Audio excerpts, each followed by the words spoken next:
자, 오늘은 마가복음 12장 41절에서 44절까지 말씀을 통해서 예수님을 빼면 무엇이 남습니까? 라는 제목을 가지고 함께 말씀을 나누기 원합니다. 우리 지난주에는 그 예수님께서 서기관들이 이제 성경을 제대로 이해하지 못하고 메시아에 대해서 잘못된 가르침을 주고 있다라는 사실들을 지적하셨고, 또 서기관들이 겉으로는 존경받는 입장이 있지만 사실은 아는 것과 믿는 것에 분리되어 있다. 그들의 삶은 교만하다. 그래서 진짜인 것처럼 보이지만 진짜가 될 수 없다라는 이야기들. 그래서 무리들에게 서기관들을 주의하라고 말씀하셨던 가르침도 주의해야 되고 그들의 삶도 주의해야 된다라는 말씀들을 하셨습니다. 왜냐하면 보여지는 것이 굉장히 중요했던 사람들이었기 때문에 그들의 신앙은 진짜가 아니라 허세일 수 있다. 그리고 그 중심에는 하나님 사랑과 이웃 사랑이 빠져 있다. 뭐 이것들을 지적하셨습니다. 결국은 이제 우리들의 신앙생활이 이제 연수가 계속되면 계속될수록 예수님을 닮아가기보다는 어떤 서기관들과 바리새인들을 닮아가는 경향이 우리 가운데도 있기 때문에 우리가 진짜 신앙인이 되기 위해서 필요한 것이 있다면 그것은 교만함들을 내려놓고 겸손으로 무장되어지는 것. 그래야만 우리가 주님을 닮아갈 수 있다라는 것이고 그것이 진정으로 주님께서 우리 가운데 원하시는 것이다라는 이야기들을 나눴었는데 그 이야기 이후에 이제 오늘의 본문이 이어지고 있습니다. 그러니까 사실 오늘 이야기는 지난주 서기관들에 대한 지적에 대한 어떤 부연 설명이거나 어떤 비유에 해당할 수 있다라는 거죠. 실제 비유가 아니라 어쨌든 보너스, 그러니까 보충 수업 같은 것입니다. 그러니까 왜냐하면 오늘 본문은 12장의 마무리면서 13장의 시작이라는 어떤 그 연결고리들을 가지고 있기 때문에 그걸 기억하면서 우리가 오늘 말씀들을 보면 좋은데, 지난주에 이제 예수님께서 서기관들을 지적하셨을 때 12장 40절에서 뭐라고 말씀하셨냐면 그들은 과부의 가산을 삼키며 외식으로 길게 기도하는 자니 그 받는 판결이 더욱 중하리라 하시니라. 이 본문 이후에 이제 41절이 이어지는 거고, 오늘의 이 과부의 헌금에 대한 이야기 이후에 13장에 넘어가면 예수님께서 13장 2절에서 뭐라고 이야기하시냐면 예수께서 이르시되 내가 이 큰 건물들을 보느냐 돌 하나도 돌 위에 남지 않고 다 무너뜨려지리라 하시니라. 그러니까 오늘 예수님께서 과부의 헌금에 대해서 말씀하시는 장면을 우리가 보게 되는데 이 장면은 서기관들에 대한 지적 그리고 성전이 파괴될 것이다 라는 이 문맥 안에서 우리가 오늘 본문들을 봐야 조금 더 깊이 오늘 본문들을 이해할 수 있다라는 것입니다. 그래서 12장 40절 그리고 13장 2절을 기억하면서 오늘 그 맥락 안에서 그 문맥 안에서 이 배경을 생각하면서 오늘 본문을 함께 살펴봤으면 좋겠습니다. 오늘 짧은 4절이지만 우리가 또 꽤 유명한 말씀이지만 다시 한번 새롭게 오늘 우리 가운데 하나님께서 원하시는 것이 무엇인지 살펴봤으면 좋겠습니다. 오늘 보면 41절입니다. 예수께서 헌금함을 대하여 앉으사 무리가 어떻게 헌금함에 돈 넣는가를 보실세 여러 부자는 많이 넣는데. 그러니까 오늘 예수님의 이 행동들을 보면서 우리 머릿속으로 한번 그려보는 거죠. 11장부터 예수님은 성전에서 이제 논쟁도 하시고 가르침도 주셨는데 이제 11장부터 이어졌던 성전 사역의 마무리하는 장면이 오늘 바로 이 장면입니다. 오늘 이 한 장면으로 지금까지 종교 지도자들과의 논쟁 그리고 예수님의 가르침이 잘 정리되는 느낌이 들어야 합니다. 왜냐하면 예수님께서 모든 가르침을 마치신 후에 예수님은 어떻게 하셨습니까? 헌금함을 바라보고 앉으셨다라고 이야기합니다. 우리가 지난주에 살펴봤던 것처럼 예수님이 지금 위치하고 계신 곳은 성전 안에서 여인의 뜰이라고 이야기하는 그곳이었는데, 그래서 지난주에는 그곳에서 안식일에 이제 고위급 랍비들이 가르침을 주는 장소였기도 했고, 그곳에는 뭐가 있었냐면 13개의 헌금함이 놓여져 있었고 누구나 그것을 볼 수 있었습니다. 그러니까 예수님은 무리들이 어떻게 헌금함에 돈을 넣는지 보기 위해서 헌금함 건너편에 앉으셨다라고 이야기하고 있습니다. 그런데 사실 헌금함은 어떻게 생겼냐면 오늘날처럼 이렇게 네모나게 생긴 게 아니라 나팔 모양으로 이때 당시엔 생겨 있어서 오늘날처럼 우리가 지폐를 넣으면 소리가 안 나겠지만 이때 당시는 모든 돈이 동전으로 되어 있기 때문에 이 나팔 모양으로 생긴 헌금함에 동전을 넣으면 그게 울려가지고 이렇게 큰 소리가 나게 되어 있었습니다. 그래서 직접 보지 않더라도 그냥 지나가다 보면 들리는 거예요. 아, 얼마나 헌금을 내는지. 아, 이 사람은 큰 액수의 헌금을 냈구나. 왜 큰 동전은 묵직하게 떨어지지 않겠습니까? 그리고 많이 내면은 와르르 이런 소리가 나지 않겠습니까? 그래서 굳이 지켜보지 않아도 관찰하지 않아도 어떻게 헌금을 내는지 알 수 있었다라는 거죠. 그런데 예수님은 애초부터 얼마나 넣는지가 중요했던 것이 아니었기 때문에 바라보신 것입니다. 그러니까 얼마 내냐는 보지 않아도 알 수 있는 방법, 알 수 있는 것인데 예수님은 얼마 냈는지를 보고 싶었던 게 아니라 어떻게 넣고 싶은지가 궁금하셨다라고 이야기하고 있습니다. 우리가 잘 알고 있는 창세기 4장에 가인과 아벨의 제사가 나오지 않습니까? 거기서 가인은 곡식의 소산으로, 그리고 아벨은 양의 첫 새끼와 기름으로 제사를 드렸는데, 그래서 많은 사람들이 가인의 제사를 받지 않았던 이유가 하나님은 그 동물로 드린 제사를 기뻐하는데 곡식으로 드렸기 때문이다, 뭐 이렇게 이야기했었던 때도 뭐 있었습니다. 하지만 성경에서 분명하게 하나님은 곡식으로 드린 제사냐 아니면 동물로 드린 제사냐 이게 중요한 게 아니라 어떤 마음으로 드렸냐 이게 더 중요한 것이었기 때문에 가인의 제사를 받지 않으시고 아벨의 제사를 받으신 이유는 제물의 종류의 문제가 아니라 어떤 마음이었냐 이게 더 중요한 문제였다라는 것을 우리는 알 수 있습니다.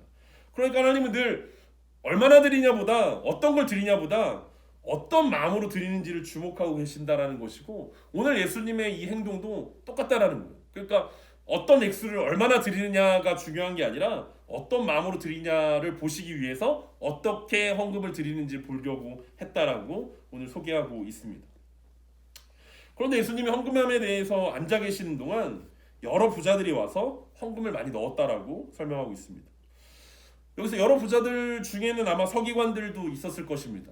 부유한 사람들도 있었을 것이고 제사장 그룹도 있었을 것이지만 정확하게 어떤 그룹인지 모르지만 우리가 문맥을 살펴보면 앞서 서기관들에 대한 어떤 지적이 있었기 때문에 대부분 서기관으로 보는 것이 좋을 것 같습니다. 왜냐하면 서기관들은 당시에 부유한 계급이었기 때문에 부자라고 해도 무방한 사람들이었다라는 거죠.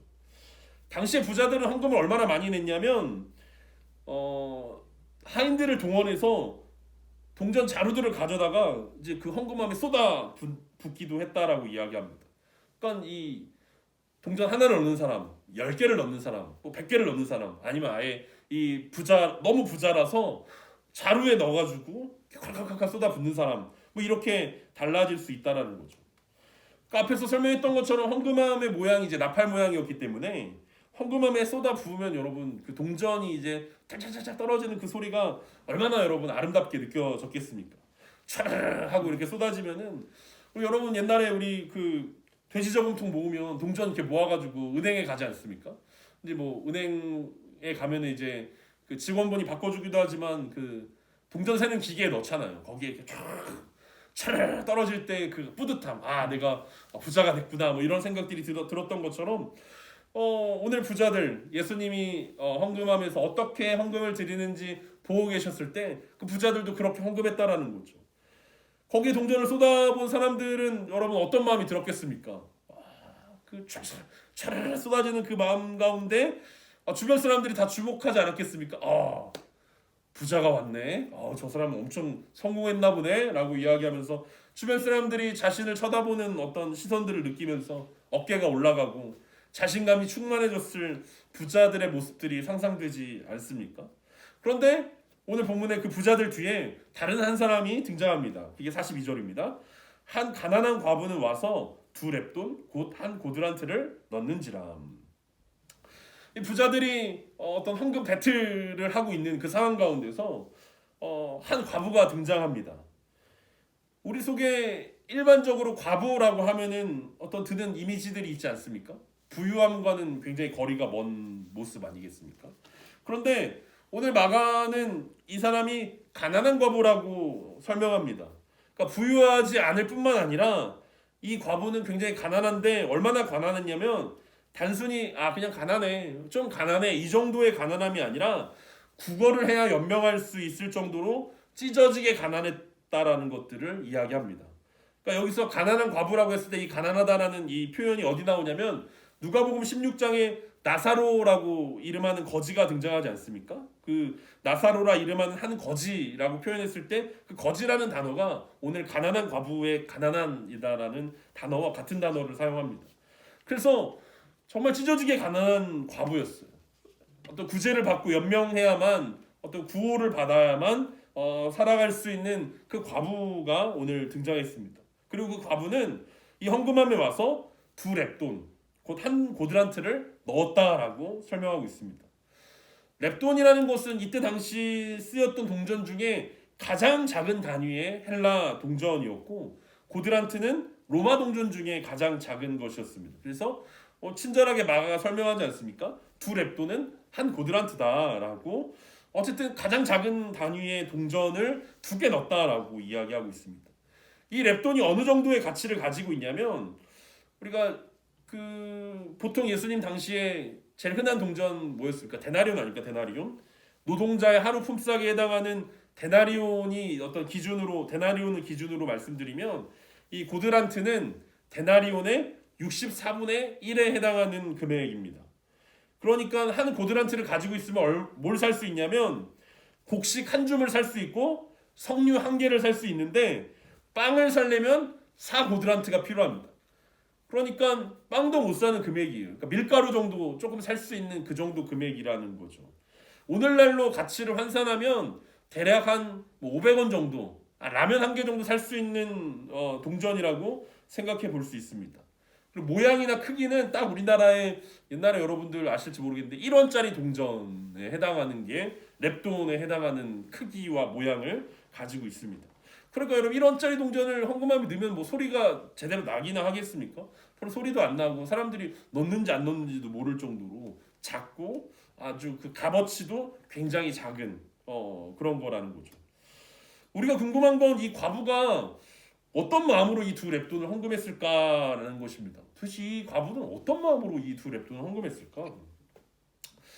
뭐 구체적으로 오늘 예수님께서 이 과부에 대해 설명하고 있지 않지만, 일반적으로 우리가 생각해 볼 수 있는 과부에 대한 어떤 이때 당시의 모습들을 우리가 이해할 수 있습니다. 이 과부가 어쩌다 과부가 됐겠습니까? 또 가정에 대한 어떤 부푼 꿈을 안고 결혼을 했는데 남편을 일찍 여의고 혼자가 됐다라는 거 아닙니까? 근데 당시 과부들은 남편이 죽으면 과부 옷이라는 게 있어요. 과부들만 입는 옷이 있는데 그 옷을 입고 다니게 되어 있습니다. 그리고 우리가 요즘 룻기 묵상하는 것처럼 사람들의 시선은 뭐였냐면, 남편이 일찍 죽으면 하나님으로부터 저주가 임했다라고 생각하는 뭐 그런 인식이 구약 시대 때 많았는데, 뭐 신약 시대도 동일하게 그런 이미지들이 이어지고 있었습니다. 그리고 안타깝게도 과부들에게는 재산 상속권이 없었기 때문에 자녀가 없었을 경우에는 경제적으로 아주 곤란할 수밖에 없는 상황이었고, 그나마 자녀가 있는 경우에 그 남편의 재산이 상속됐다 하더라도 우리가 처음 읽고 시작했던 것처럼 예수님께서 지적하셨던 것처럼 서기관들이 과부의 가산들을 탕진했다라는 거죠. 약탈했다라는 겁니다. 그러니까 주변에 이 의지할 곳이 없는 사람이기 때문에, 과부라는 것은 의지할 곳이 없는 사람이기 때문에 주변에 이 과부의 이 재산들을 약탈하고자 했던 수많은 사람들이 호시탐탐 기회를 노리고 있었고, 실제적으로도 그렇게 뺏겨가지고 가난할 수밖에 없는 존재들이 이때 당시에 과부였다라는 것입니다. 그러니까 어렵게 살 수밖에 없는 이 과부였는데, 굳이 이 과부가 성전에 올라와서 헌금을 했던 이유가 무엇인지 참 궁금한데, 그 이유는 끝까지 등장하지 않습니다. 우리가 살짝 생각해 보면, 혹시 이거 마지막으로 이 헌금을 내면, 작은 동전이지만 이거라도 드리면 혹시 하나님께서 더 큰 선물을 주지 않았을까? 라는 마음 아니었을까라는 것들을 우리가 생각해 볼 수는 있습니다. 왜냐하면은 열왕기상에 보면은 엘리야가 이제 사르밧 과부에게 요청하지 않습니까? 마지막 기름과 가루를 남기고 이제 그거 만들어 먹고 아들이랑 죽으려고 했던 사르밧 과부에게 어떤 그 엘리야가 떡을 요구했을 때, 이 과부가 그 마지막 남은 기름과 가루로 떡을 만들어주고 가루와 기름이 마르지 않게 되었다라는 어떤 그 역사적인 그 사건들을 이 과부도 기억하고 있었다면, 혹시 그런 마음으로 헌금을 하진 않았을까? 이렇게 헌금하면 30배, 60배, 100배 열매가 맺혀지는 건 아니야? 뭐 이런 마음으로 혹시 헌금한 건 아닐까? 이렇게 생각해 볼 수 있다라는 거죠. 그런데 이 과부는 어떤 주변 사람들과 비교했을 때, 내가 좀 가난하네, 다른 사람들보다 우리가 수입이 적네, 뭐 이런 상대적인 가난한 가운데 있었던 것이 아니라 누가 봐도 절대적으로 가난했던 사람이었다라는 거죠. 그럼에도 그녀는 성전에 올라와서 헌금을 드렸습니다. 그런데 우리가 유추했던 것처럼 만약 과부가 어떤 대박을 꿈꾸면서 내가 조금 헌금하면 하나님께서 내 사정을 알아주시고 하나님 더 큰 축복을 주실 거야. 그래서 이제 인생이 역전될 거야. 이런 마음으로 헌금을 했다면 예수님은 칭찬하지 않으셨을 텐데 예수님이 이 장면에서 과부를 칭찬하십니다. 그게 43절입니다. 예수께서 제자들을 불러다가 이르시되 내가 진실로 너희에게 이르노니 이 가난한 과부는 헌금함에 넣은 모든 사람보다 많이 넣었도다. 예수님이 과부의 헌금을 보시면서 제자들을 부르십니다. 그러면서 이 제자들에게 이 가난한 과부가 모든 사람보다 많이 넣었다라고 칭찬해 주십니다. 예수님은 처음에는 이 사람들이 어떤 마음으로 넣는지를 보고 싶다라고 하셨는데 오늘 제자들을 불러서서 하셨던 말씀이 모든 사람보다 많이 넣었다라는 액수들을 말씀하고 있습니다. 무엇보다 앞에서 얘기했던 것처럼 과부의 헌금은 아주 작은 동전 2개였음에도 불구하고 예수님은 과부의 헌금이 많은 사람들과 부자들과 비교했을 때 가장 많이 넣었다라고 말씀하고 있습니다. 그러니까 절대적인 가난에 있었던 이 과부의 헌금이 상대적으로 많이 넣은 것이다라고 예수님께서 말씀하셨다라는 거죠. 도대체 예수님은 어떤 의도로 이 말씀을 하셨는가? 우리는 알아차리기가 쉽지 않습니다. 왜냐하면 예수님은 중심을 보고 계시고 우리는 겉을 보고 있기 때문에 그렇습니다. 겉으로 보았을 때 서기관들은 존경을 받는 사람들이었고 좋은 옷을 입고 다니는 사람이었고 하인을 동반하여서 많은 액수의 동전을 쏟아 넣는 대단한 사람들이었습니다. 왜 이게 대단하냐면 일반적으로 그렇게 하기가 쉽지 않다라는 거죠.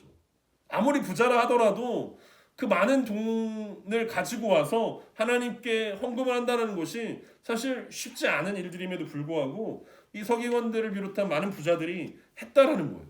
그러니까 많은 사람들이 그것에 존경을 표했다라는 거죠. 일반적이지 않았기 때문에 그렇다라는 것입니다. 왜냐하면 일반 사람들은 율법에 관심이 없었습니다. 그리고 율법을 잘 지키지도 않았습니다. 당장 먹고 사는 문제가 급급했기 때문에 하나님이나 어떤 율법에 대한 것들은 사치라고 느꼈다라는 거죠. 그런 상황에서 바리새인들과 서기관들이 율법을 철저하게 지키면서 하나님을 뜨겁게 사랑하는 것처럼 보이는 동전을 쏟아넣는 이런 행동들은 유대인들에게 큰 도전이 되었을 것입니다. 일반 사람들이 살지 못하는 더 높은 가치의 모습들을 보여주는 거고 더 높은 이상을 따라서 사는 모습들이 이 현실 세계를 살아가고 있는 자신들은 우리는 왜 이렇게 까마귀처럼 살아가고 있을까? 그런데 어떻게 저 사람들은 백조처럼 저렇게 고고하게 살아갈까? 뭐 이런 것으로 보여질 수밖에 없었다라는 거죠. 그런데 이런 상황 가운데서 이 여인은 현실의 가치를 뛰어넘는 모습들을 보여줬다라는 것입니다. 서기관들과 바리새인들처럼 특별히 종교적인 사람들, 종교적인 지도자들이 보여주는 그런 사람들만 가능한 일인 줄 알았는데 일반적이지 않은 이 과부가 그렇게 했다라는 거죠. 그래서 그 모습을 예수님께서 그 중심을 살펴보신 예수님께서 보시기엔 과부가 낸 헌금이 가장 크다라고 말씀하십니다. 그러면서 과부가 그렇게 가장 큰 헌금이다라고 이야기할 수 있는 이유를 44절에서 이렇게 설명하십니다. 그들은 다 그 풍족한 중에서 넣었거니와 이 과부는 그 가난한 중에서 자기의 모든 소유 곧 생활비 전부를 넣었느니라 하시니라. 그러니까 예수님이 왜 43절에서 이 여인을 칭찬했는지 44절에서 설명하십니다. 예수님은 부자들이 풍족한 중에서 넣었다라고 말씀하십니다. 그러니까 풍족하다라는 것은 부자다라는 의미가 아니라 여유가 있다라는 거예요. 다른 말로 이야기하면 예수님이 보기에 이 부자들은 남는 걸 넣었다라는 거죠. 남는 것으로 하나님께 많이 헌금한 부자들보다 자기의 모든 소유를 드린 과부가 훨씬 더 많이 낸 것이다라고 예수님은 그 차이를 말씀하고 있습니다. 그러니까 사람들이 보기에는 이 부자들이 낸 헌금이 훨씬 더 많은 액수지만 그것이 부자들에게는 별로 부담으로 느껴지지 않았다라는 거죠. 하지만 과부는 사람들이 보기에 액수가 적지만 그가 가진 모든 것이기 때문에 훨씬 더 어려운 일들이라고 말씀하고 있습니다. 교회 안에서 우리가 11조를 내는 사람들이 그렇게 많지 않기 때문에 11조를 내는 것은 굉장히 어려운 일입니다. 하지만 11조를 내는 사람들 중에 우리가 살펴보면 100만 원의 수입에 10만 원 11조를 내는 거랑 1000만 원의 수입에 100만 원 11조를 내는 것 둘 중에 여러분 무엇이 어렵겠냐라는 거죠. 그러니까 사람의 눈으로 보면 100만 원이라는 돈을 어떻게 11조로 낼 수 있어? 라고 생각할 수 있지만 사실은 100만 원 중에 10만 원을 내는 것이 훨씬 더 어려운 일들이라는 거예요. 왜냐면 그거는 최저 생계비도 되지 않는 돈임에도 불구하고 거기서 떼가지고 내는 것이기 때문에 그렇습니다.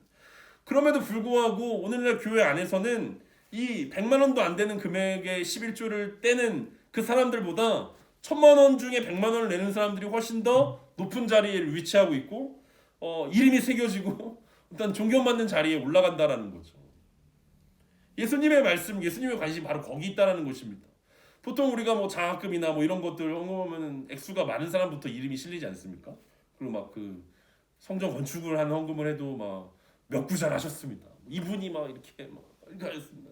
그런데 물론 뭐 이게 비율로 따지기 때문에 11조라는 비율이기 때문에 다 10%니까 어차피 똑같이 다 어려운 거 아니냐라고 이야기할 수 있는데 사실상 우리가 가난한 사람의 입장에서 보면 같은 10%라도 그 10%가 얼마나 어려운 것인지 우리가 이해도가 다를 수밖에 없다라는 거죠. 그런데 예수님이 여기서 또 비율에 대해서 이야기하고 있는 것도 아니었습니다.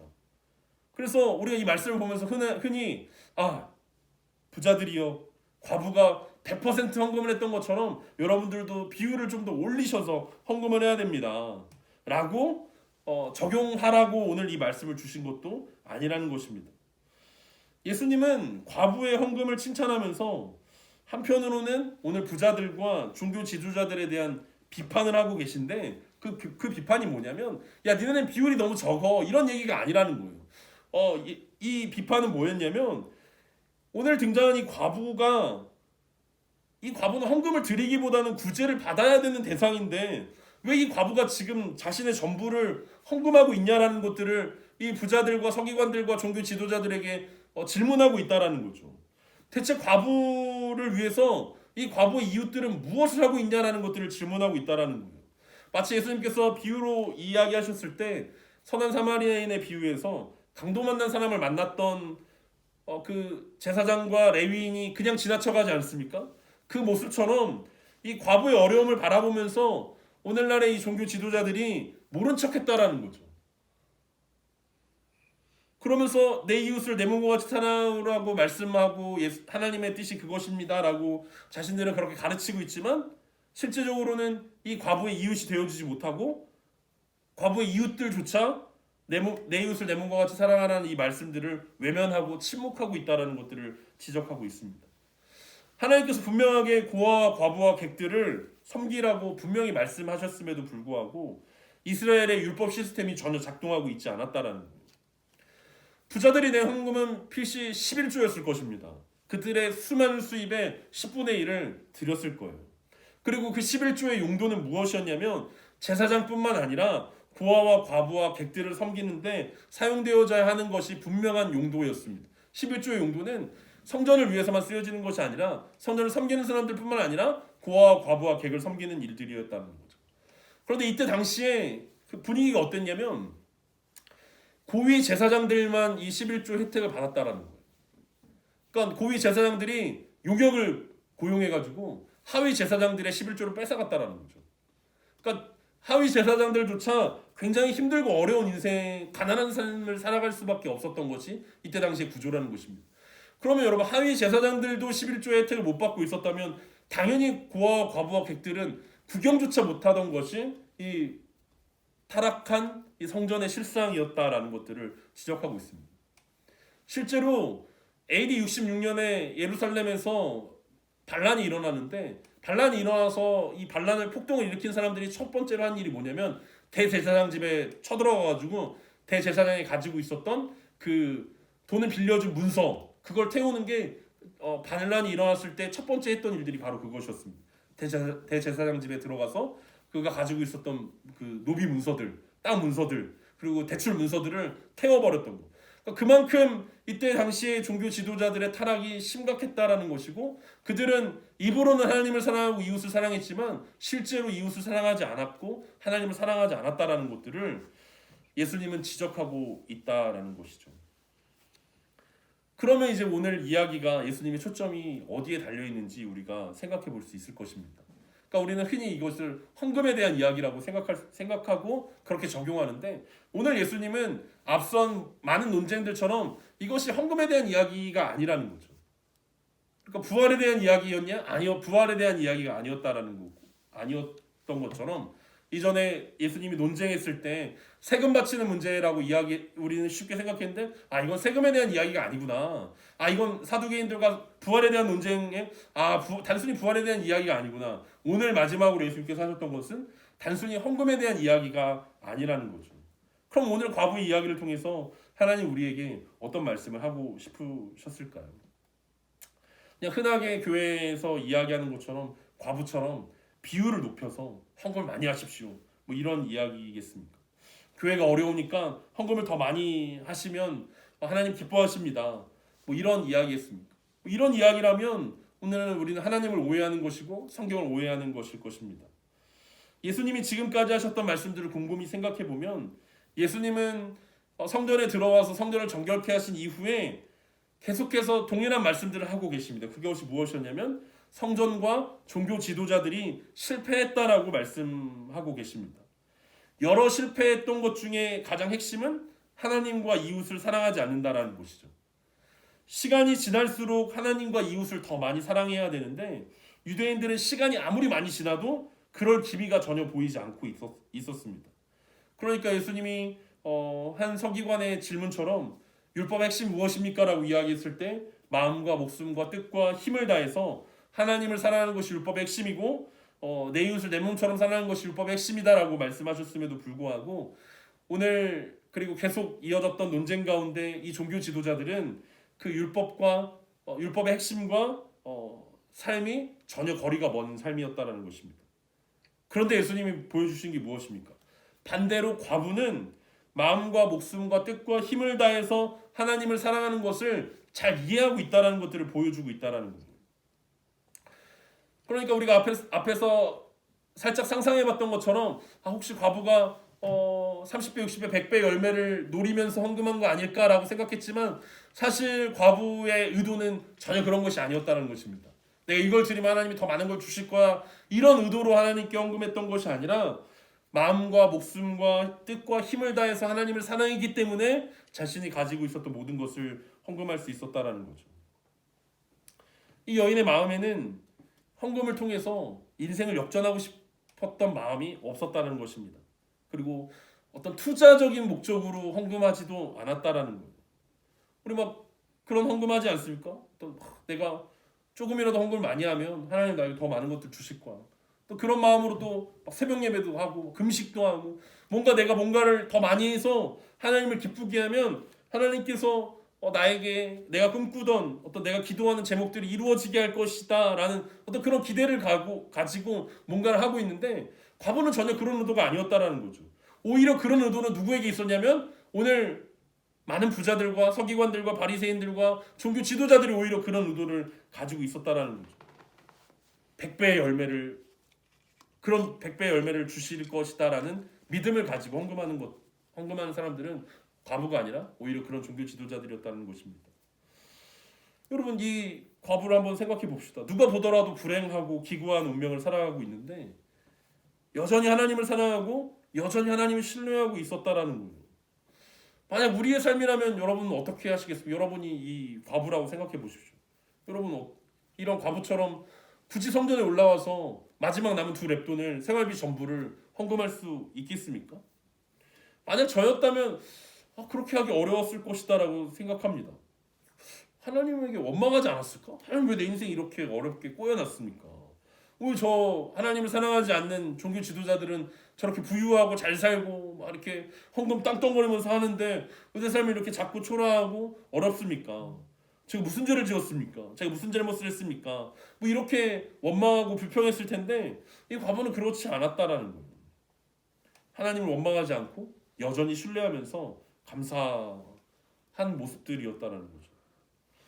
오늘날 우리는 절대적인 가난이 아니라 상대적인 가난과 싸우고 있지 않습니까?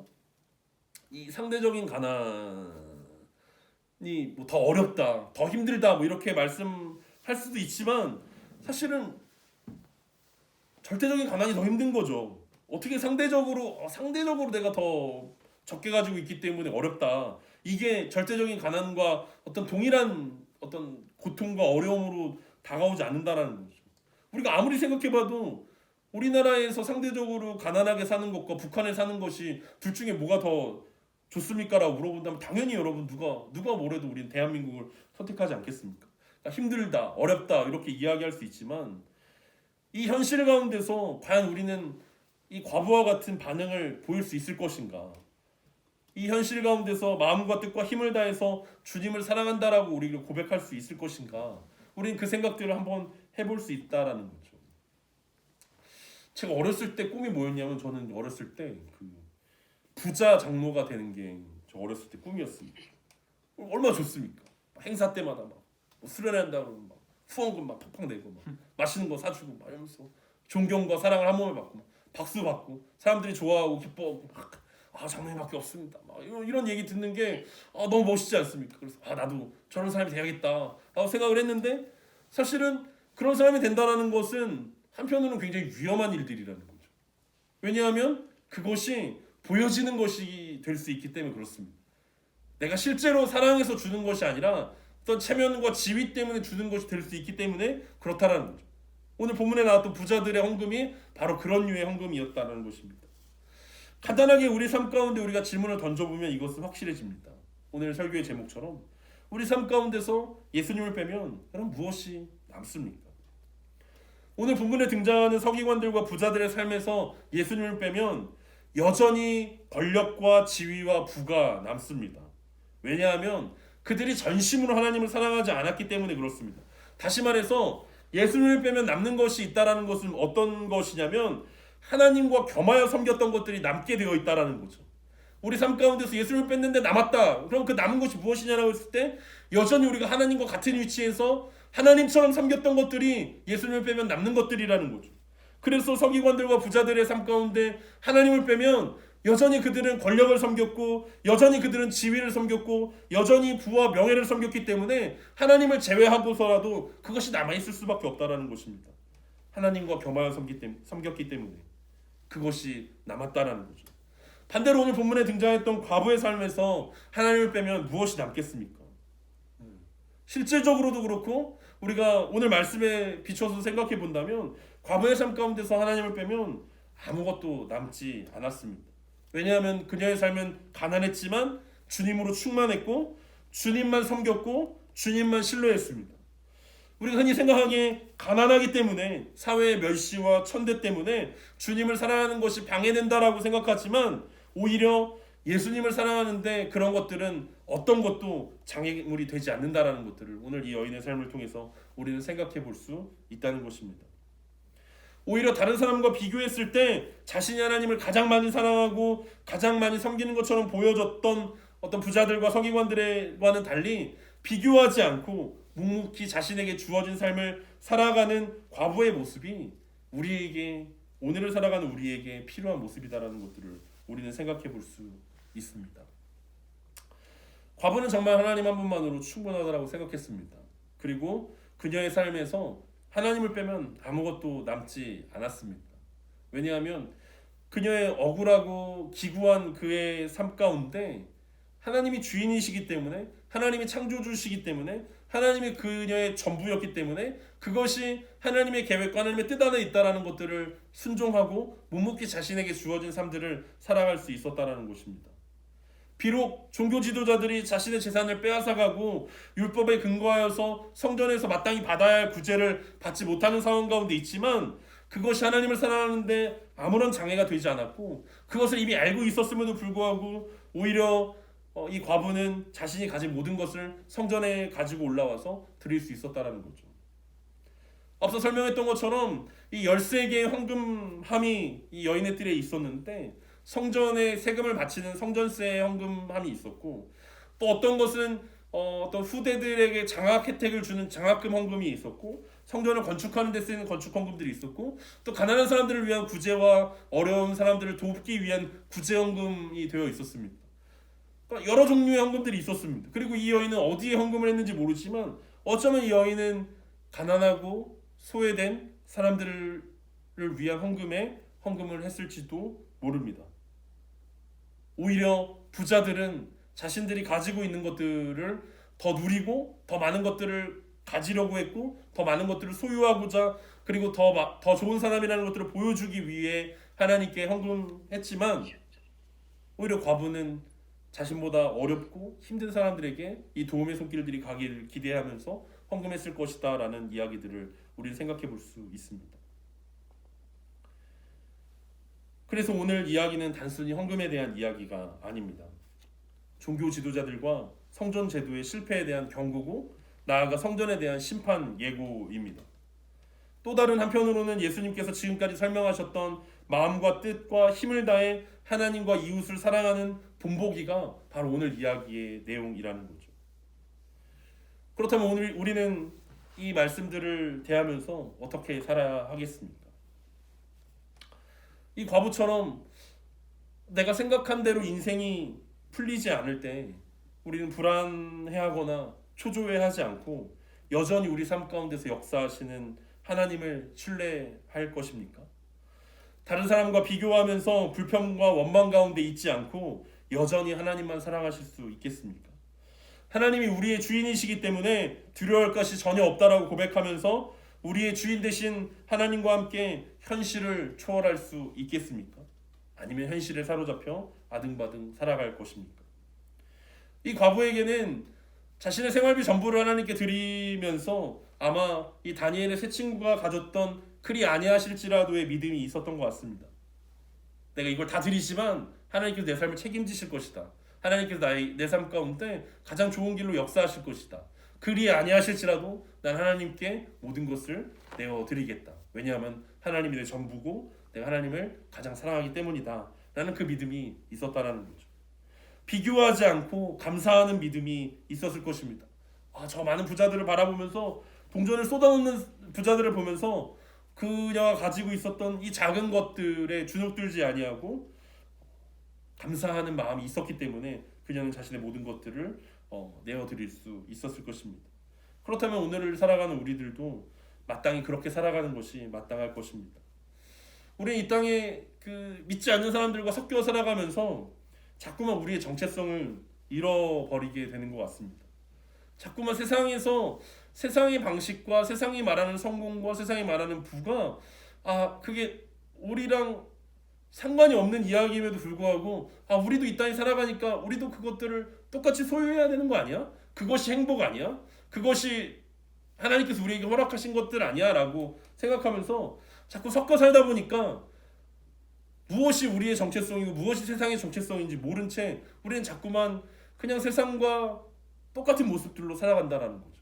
그런데 여러분 우리가 오늘 꼭 던져야 될 질문이 무엇이었습니까? 앞에서 얘기했던 것처럼 그런데 우리의 삶 가운데서 예수님을 빼면 무엇이 남습니까? 라고 했을 때 세상의 것들이 남아서는 우리는 예수님을 사랑하는 모습으로 살아가지 못한다는 것들을 생각해 봐야 한다는 거죠.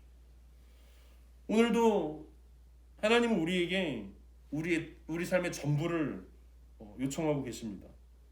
우리 삶의 부분이 아니라 전부를 우리가 하나님께 드리길 원하신다는 거예요. 왜냐하면 하나님께는 전부가 아니면 전무라는 사실들을 기억해야 하기 때문에 그렇습니다. 하나님만이 우리의 전부가 되실 수 있도록 우리가 하나님께 나아가는 것이 필요합니다. 하나님이 전부이기 때문에 우리 삶 가운데서 하나님을 빼면 남는 것이 없는 것입니다. 하나님이 전부가 아니면 하나님이 부분이면 우리 삶 가운데 하나님을 빼면 남는 것들이 굉장히 많아지는 거죠. 세상적인 성공, 세상적인 부와 명예, 세상적인 즐거움들, 세상이 알아주는 것들, 세상에서 그럴듯하게 보여지는 것들, 그것이 우리가 추구하는 것들이라면 우리가 하나님 앞에 섰을 때 그것들은 하나님께서 우리 가운데 요구하시는 것들이 전혀 아니었다는 사실들을 알면서 슬퍼하며 이를 갈게 될 것입니다. 주님은 오늘도 우리 가운데 전부를 내어드리기를 우리 가운데 요구하고 계십니다. 그것이 마음과 뜻과 힘을 다해 하나님을 사랑하는 것이기 때문입니다. 그것이 내 이웃을 내 몸과 같이 사랑하는 모습이기 때문에 그렇다라는 거죠. 우리의 짧은 삶들을 살아가면서 우리 삶 가운데 하나님께서 요구하셨던 것들 그리고 하나님께서 우리 가운데 사랑한다라고 말씀하시면서 하나님에게 사랑을 돌려드리는 것들에 대해서 우리가 조금 더 고민할 수 있었으면 좋겠습니다. 왜냐하면 많이 사랑하는 받은 사람이 많이 사랑할 수 있게 되기 때문에 그렇습니다. 하나님의 사랑이 우리가 크고 놀랍다라고 우리가 예배 때 함께 찬양했지만 우리가 그 사랑을 제대로 돌려드리기 위해서는 그 놀라운 그 하나님의 사랑들을 더 많이 받아들이고 더 많이 공감하고 더 많이 경험해야 하나님을 더 많이 사랑할 수 있다는 거죠. 오늘 본문에 등장했던 과부처럼 그녀가 그녀의 모든 것들을 내어드릴 수 있었던 것은 그가 누구보다 가장 많이 하나님의 사랑을 경험했기 때문일 것입니다. 그리고 오늘 우리가 주님의 말씀 앞에 예배 앞에 서면서 우리가 기대하는 것은 하나님의 그 놀라운 사랑으로 우리가 충만하게 되어져서 우리가 더 많이 주님을 사랑하고 더 많이 주님께 드릴 수 있는, 그래서 하나님의 나라를 세워가는 저와 여러분 되기를 간절히 소망합니다.